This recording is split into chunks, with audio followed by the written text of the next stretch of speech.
ये आकाशवाणी रायपुर है। छत्तीसगढ़ी समाचार बुलेटिन के संग किरण वर्मा के जय जोहार। अब सुनाओ आज के प्रमुख समाचार। प्रधानमंत्री नरेंद्र मोदी जम्मू राज्य के मुख्यमंत्री मन संग कोविड के स्थिति के समीक्षा करीन।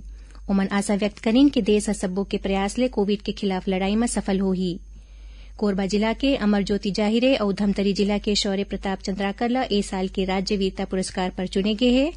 और जांजगीर चांपा जिला में आज हुए सड़क दुर्घटना में 20 जन पुलिसकर्मी घायल। मुख्यमंत्री घायल जवान मन के बेहतर इलाज के निर्देश दिन। अब समाचार विस्तार ले। प्रधानमंत्री नरेंद्र मोदी विश्वास व्यक्त करे है कि भारत निश्चित रूप ले सब्बों के प्रयास ले कोविड के खिलाफ लड़ाई में सफल रही। ओमन काली वीडियो कॉन्फ्रेंस के माध्यम ले जम्मू राज्य के मुख्यमंत्री मन संग देश में कोविड के स्थिति और एकर संक्रमण ला रोके बर करे गे उपाय मन के समीक्षा करत रहीन। ओमन कहिन कि ओमिक्रॉन वेरिएंट पाछू वेरिएंट के तुलना में कई गुना तेजी ले लोगन मन ला संक्रमित करत हे। ओमन लोगन मन ला सतर्क और सावधान रहे बर कहिन। प्रधानमंत्री 100% टीकाकरण बर हर घर दस्तक अभियान ला तेज करे ऊपर घलो बल दिन। यही बीच छत्तीसगढ़ में संक्रमण के दर बाढ़ के 9.51% हो गए है। काली प्रदेश में कोरोना संक्रमण के 6,000 ले ज्यादा नवा मामला आगू आईस। कोरबा जिला के अमर ज्योति जाहिरे और धमतरी जिला के शौर्य प्रताप चंद्राकर के ए साल राज्य वीरता पुरस्कार बर चयन हुए है। ये दोनों लइका मन ला गणतंत्र दिवस के मौका में राजधानी रायपुर में रखे गए मुख्य समारोह में राज्यपाल अनुसुईया उइके सम्मानित करही।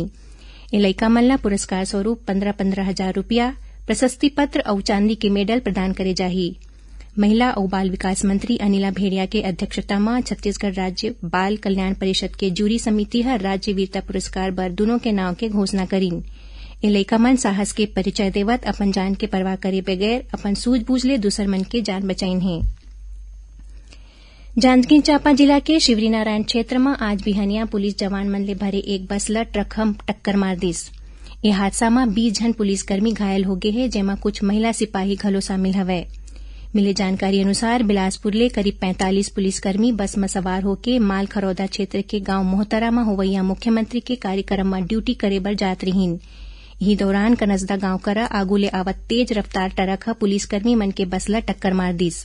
हादसा के बाद स्थानीय पुलिस की मदद ले घायल मन ला शिवरीनारायण अस्पताल में भर्ती कराए गए हैं। यही बीच मुख्यमंत्री भूपेश बघेल वाहन दुर्घटना में घायल हुए पुलिस जवान मन के हालचाल लीन।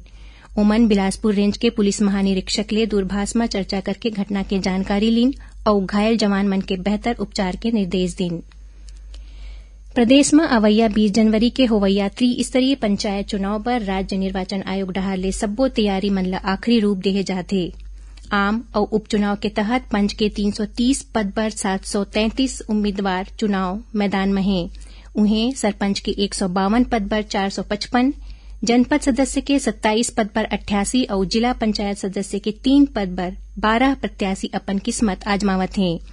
पंचायत चुनाव पर कुल 1066 मतदान केंद्र बनाए गए हैं। हर केंद्र में मतदान दल के साथ 2 सुरक्षाकर्मी और 1 स्वास्थ्य कर्मी तैनात रही। राज्य निर्वाचन आयुक्त ठाकुर राम सिंह जम्मू मतदाता मन ले अपील करे है कि लोकतंत्र ला मजबूत बनाए बर मतदान जरूर करे। राज्य सरकार भारतीय प्रशासनिक सेवा के अधिकारी मन के प्रभार में फेरबदल करे है।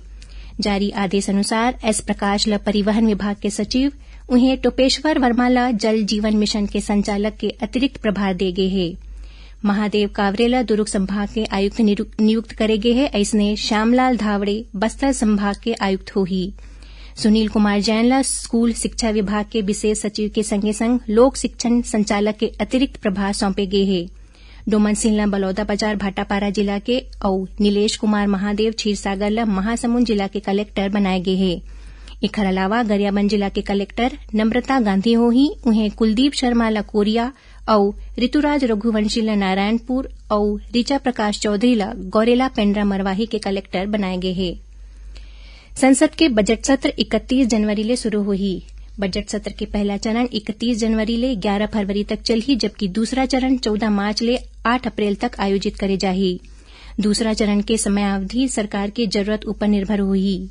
सरकार वित्त बछर 2022-23 बर 1 फरवरी के बजट पेश करही। छत्तीसगढ़ी समाचार बुलेटिन आप मन आकाशवाणी रायपुर ले सुनत हो।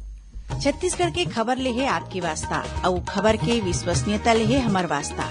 आकाशवाणी समाचार रायपुर के प्रादेशिक समाचार बुलेटिन के संगे संग हमार समसामयिक कार्यक्रम आप रेडियो के संग अपन मोबाइल में घलो सुन सकत हो। आकाशवाणी समाचार फेसबुक, ट्विटर और यूट्यूब में घलो हावय।